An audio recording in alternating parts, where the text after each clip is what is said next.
What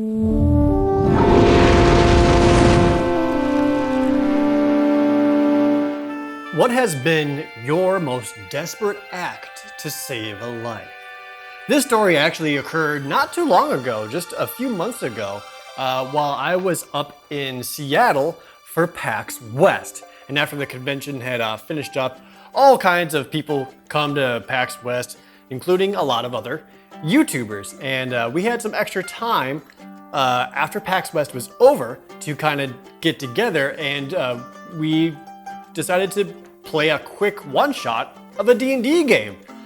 So I just cobbled some stuff together, made a lot of stuff up, just kind of off the cuff, just did a quick one-shot, and was a dungeon master for a small group of other YouTubers.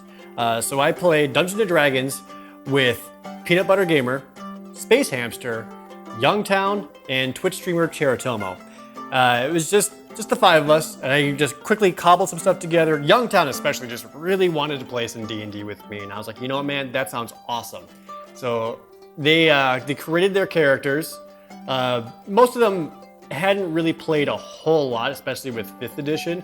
Youngtown has played D&D quite a few times before, but has never specifically played 5th edition before. And they made their characters, and we ended up with a party of Youngtown the Rogue. Cheritomo Kara was a monk, a tiefling monk. Space Hamster was a sorcerer, and PBG was a wizard. So a very odd group of people to be traveling together, but we weren't sweating it. It was just a one-shot. It was just for funsies. And I won't go too deep into the details of what their plot was about. Basically, they had entered a city knowing that there was going to be like a Mardi Gras kind of celebration going on. It was called the festivities of Lightning Defiance, where this city had basically was celebrating their defeat of a blue dragon many centuries ago. And part of the festival was this ritual every year where they would kidnap some other kind of exotic beast and then bring it out into the village square and more or less kind of harass it, and to kind of show or signify their defeat of this blue dragon. And this year it happened to be a griffin. And they had showed up. They had already gotten pretty drunk, Luke and Kara did, after failing some constitution saves on some beer drinking.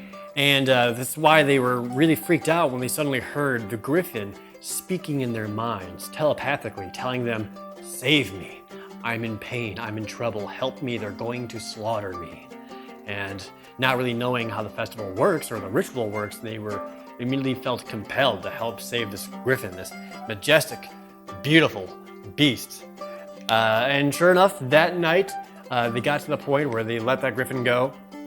And they got up on its back. He had like these magical shackles on him, and his wings were tied down. But they got on his back, and he ran off, and they escaped out of the city in the middle of the night and freed this griffin. They were feeling really great about themselves. As they're riding on the back, I actually remember Youngtown saying, "Oh, so majestic," and he was just loving it. Which is why they got really upset when they were outside of the town, and they removed the griffin's shackles, and then he transformed into a blue dragon. Looked at him straight in the eye and just said, "I manipulated you. I tricked you. The shackles were causing me to not be able to polymorph out of my griffin form. You were drunk, so it was easy to get you to do my whim."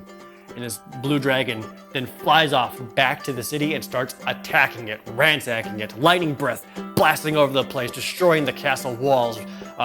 Buildings were burning, people were screaming, and they could hear it out in the fields, way out where they were. They could still hear it, and they felt so guilty and so responsible. They knew they just said it right. So they rode back. They went back to the town. And it got to the point where they found ballistas that the guards kind of rolled out around the city, and they started loading it up and trying to shoot it at this blue dragon.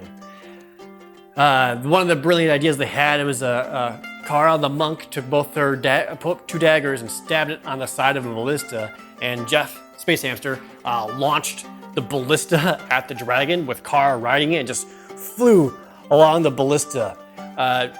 They missed. Jeff rolled poorly and they missed, so the ballista just missed the dragon, but she like let go from the ballista and then like stabbed into the dragon's wing and is now caught on the dragon as his wings are flapping and she's just going with it. Long story short, they continue to fight with the dragon, but while that ballista stuff was going on, as Space Hamster continues to load it up and launch it off at him, nearby they start hearing the screaming of a young woman and a baby. And they look over where that was coming from, and there is a burning house, a multiple-story house, just up in flames, and there's people trapped inside of there. And the players, PBG and Youngtown, being the good people that they are, knew that they had to help. So they immediately ran into the this house. It was very much on fire. Like the structural integrity of this building was burning, just coming apart. Not wanting to stop, PBG immediately ran up the stairs and then ran across the floor to get like another set of stairs to reach the third floor where the screaming was coming from. And as he got into the middle of that second floor, the floor gave away. Burning floorboards came crashing down, and PBG with it.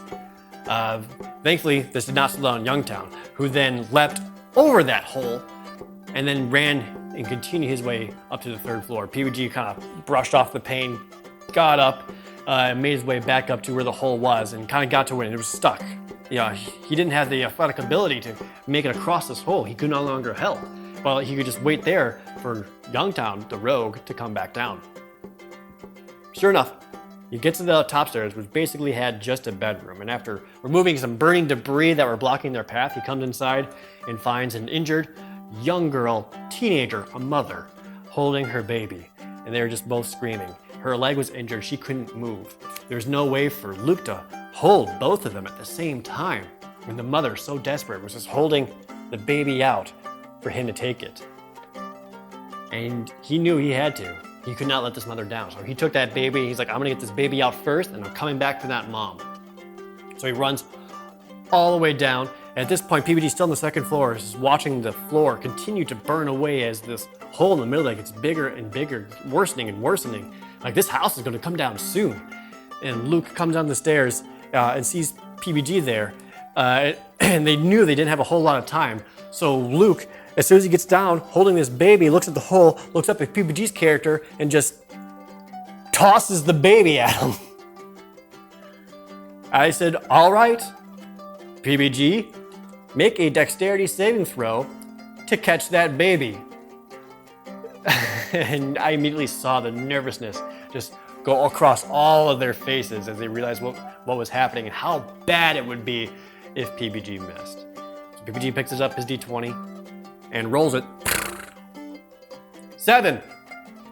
7's not good enough. So he just tosses this baby. The baby comes right at PBG and just right through his hands. He goes, oh, and the baby just starts dropping to the first floor. But PBG, to his credit, was a quick thinker and immediately cast Mage Hand and had his Mage Hand appear below the baby to kind of catch it, slow its fall, and then gently place it down onto the floor below. And they just had this moment where PBG and Youngtown just both looked at each other in astonishment, like that actually worked. And after that brief silence among the players and everyone at the table, PBG just goes, so I caught it, right?